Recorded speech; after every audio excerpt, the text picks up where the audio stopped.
নমস্কার বন্ধুরা, নতুন একটি পর্ব দেখার জন্য সবাইকে স্বাগত জানাই। আজকে আমি বানিয়ে দেখাবো চাল কুমড়ার একটি অসাধারণ রেসিপি। এই সময় বাজারে খুব চাল কুমড়া পাওয়া যাচ্ছে, আর সেই চাল কুমড়া দিয়ে আজকে আমি একটা ইউনিক রেসিপি শেয়ার করতে চলেছি। আপনারা প্লিজ প্লিজ প্রথম থেকে শেষ পর্যন্ত দেখতে থাকুন, আশা করি আপনাদের খুবই ভালো লাগবে। আমি একটা চাল কুমড়া নিয়েছি। চাল কুমড়ার প্রথমের দিকের অংশটাকে আমি কেটে নিয়েছি, কেটে ওটাকে রেখে দিলাম, আর শেষের দিকের অংশটাকে আমি কেটে সরিয়ে রাখলাম। অতটা আমার চাল কুমড়া লাগবে না, মাঝের অংশটা আমি নিয়েছি। এবার মাঝের অংশটা নিয়ে সাইডের থেকে ছালটাকে আমি সুন্দর করে তুলে নিচ্ছি। এইভাবে সমস্ত ছালটাকে আমি তুলে নেব। একটু মোটা করে ছালটাকে তুলে নিতে হবে। আপনারা এটা বটিতেও করতে পারেন। এদিকে আমার চাল কুমড়াটার ছাল পুরো তোলা হয়ে গেছে। এবার চাল কুমড়াটাকে আমি ভালো করে কেটে নেব। চাল কুমড়াটার মাঝ বরাবর আমি পিস করে নিয়েছি। একটা পিস নিয়ে এবার পাতলা পাতলা করে কেটে নিচ্ছি।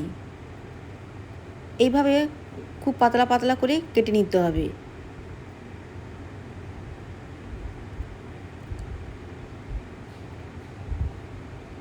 এবার কিছুটা অংশ সরিয়ে রেখে কিছুটা অংশ নিয়ে এবার সরু সরু আলুর মতো করে চাল কুমড়াটাকে কেটে নিতে হবে।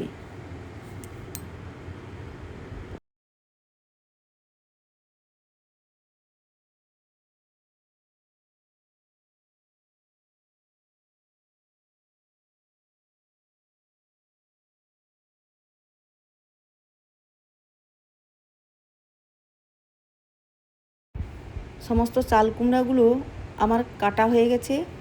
এবার এই কাটা চাল কুমড়োগুলোকে একটি বোলে আমি তুলে নিচ্ছি। এরপরে চাল কুমড়োগুলোকে একটু ভালো করে ধুয়ে নেব। আগে থেকে চাল কুমড়োটা ভালো করে ধোয়া থাকলে তাহলে কোনো ধোয়ার প্রয়োজন নেই, তবে আমি আগে থেকে ধুইনি। এবার এই চাল কুমড়োটাকে ভালো করে ধুয়ে নিয়ে আসছি। এদিকে একটা মশলা আমি তৈরি করে নেব।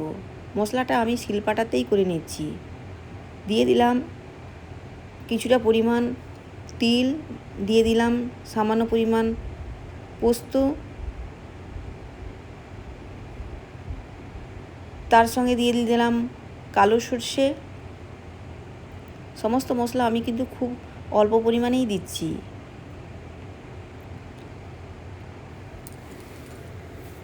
এরপরে দিয়ে দেব কয়েক কোয়া রসুন, দুটো তিনটে শুকনো লঙ্কা, গোটা চারেক কাঁচা লঙ্কা, কয়েকটা ভেজানো আমন্ড, কয়েকটা কাজু বাদাম, আর কিছু কিশমিশ। এগুলো দিয়ে আর তার সঙ্গে দিয়ে দিলাম কিছুটা পরিমাণ নারকেল কুড়া। এগুলো দিয়ে আমি সুন্দর একটা মশলা বানিয়ে নেব। এগুলো আপনারা মিক্সিতে করতে পারেন, তবে আমি শিলনোড়াতে করে নিচ্ছি। শিলনোড়াতে যদি মশলা করা হয় তবে এর স্বাদ কিন্তু দ্বিগুণ হয়ে থাকে।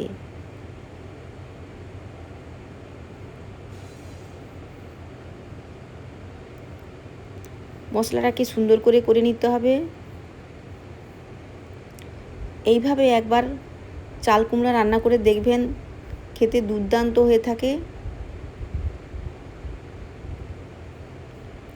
এই সময় চাল কুমড়ার সিজন, বাজারে খুব কম দামে চাল কুমড়া পাওয়া যায়।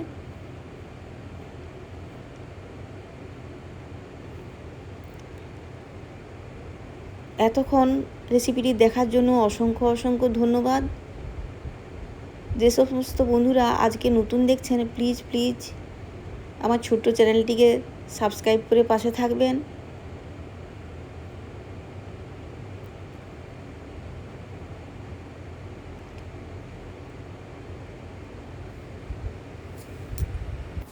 মশলাটা আমার তৈরি হয়ে গেছে। এবার মশলাটাকে আমি তুলে নিচ্ছি।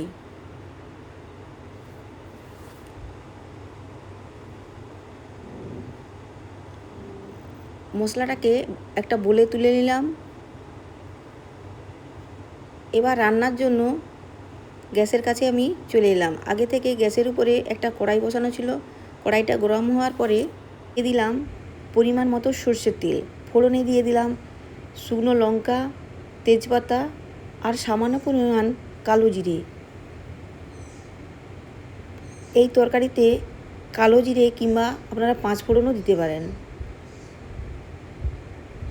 এটা থেকে একটা সুন্দর স্মেল বেরোনোর পরে আমি জল ঝরিয়ে রাখা চাল কুমড়োগুলোকে দিয়ে দিলাম।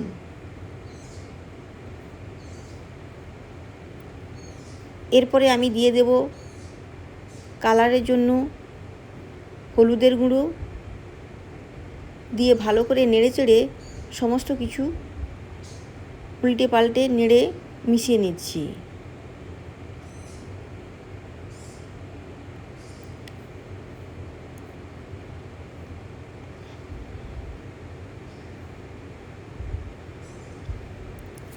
দুই থেকে 3 মিনিট ভালো করে সুন্দর করে কষিয়ে নিতে হবে।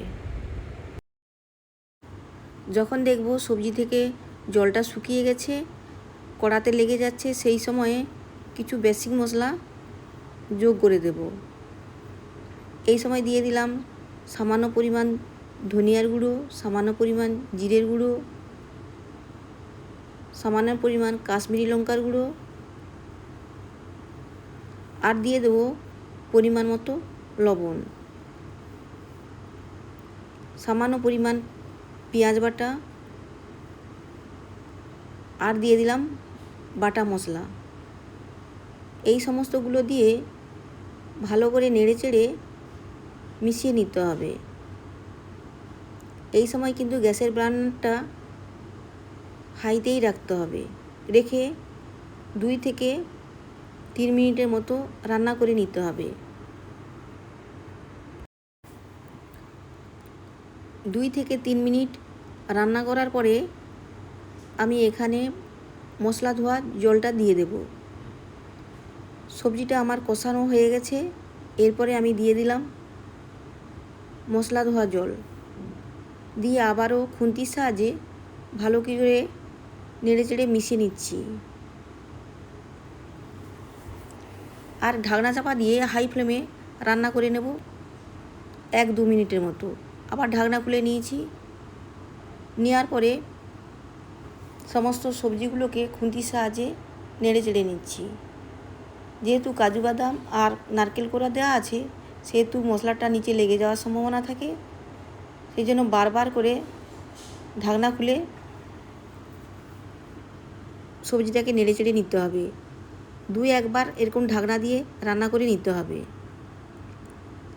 আবারও ঢাকনা দেওয়ার পরে কিছু সময় পরে ঢাকনা খুলে নিয়েছি। দেখুন সবজি চারপাশ থেকে কেমন সুন্দর তেল ছেড়ে দিয়েছে। আবার স্প্যাচুলার সাহায্যে ভালো করে নেড়ে চেড়ে সমস্ত কিছু কষিয়ে নিচ্ছি। আমার চাল কুমড়ার তরকারিটা প্রায় রেডি হয়ে গেছে। নামানোর আগে সামান্য পরিমাণ দিয়ে দিলাম সবজি মশলা আর কিছুটা পরিমাণ সরষের তেল। এই তরকারিতে যদি কিছুটা পরিমাণ কাঁচা সরষের তেল দেওয়া যায়, তাহলে তরকারির ফ্লেভারটা দ্বিগুণ হয়ে যায়। তেলটা দেওয়ার পরে ভালো করে নেড়ে চেড়ে আবারও সুন্দর করে মিশিয়ে নিচ্ছি। এইভাবে একবার চাল কুমড়ার তরকারি রান্না করে দেখবেন, কেমন হয় তা কমেন্টসে জানাবেন বন্ধুরা। আর এইভাবে যদি রান্না করা যায়, সবাই দেখবেন খুব তৃপ্তি সহকারে খাবে। আমার চাল কুমড়ার তরকারিটা পুরো রেডি হয়ে গেছে। এরপরে আমি গ্যাসের বার্নারটা অফ করে দেব আর ঢাকনা চাপা দিয়ে রাখবো যতক্ষণ না পরিবেশন করছি ততক্ষণ পর্যন্ত।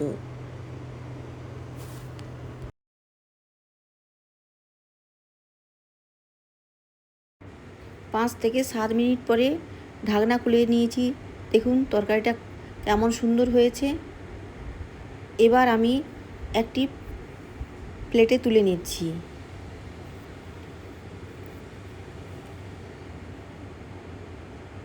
আজকের রেসিপিটি যদি একটু ভালো লেগে থাকে, প্লিজ বন্ধুরা একটা লাইক আর একটা কমেন্ট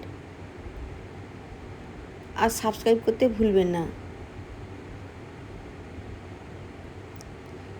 এইভাবে কারা কারা রেসিপিটি বানিয়েছেন তারা কমেন্টসে জানাবেন। আর যারা বানাননি প্লিজ বন্ধুরা এইভাবে একবার বানিয়ে দেখবেন, তা কেমন হয় তাও কমেন্টসে জানাবেন। এতক্ষণ রেসিপিটি দেখার জন্য অসংখ্য অসংখ্য ধন্যবাদ। ভালো থাকবেন, সুস্থ থাকবেন। দেখা হবে আবার একটা অন্য কোনো রেসিপির সঙ্গে। আজকে তবে আসি বন্ধুরা, টাটা।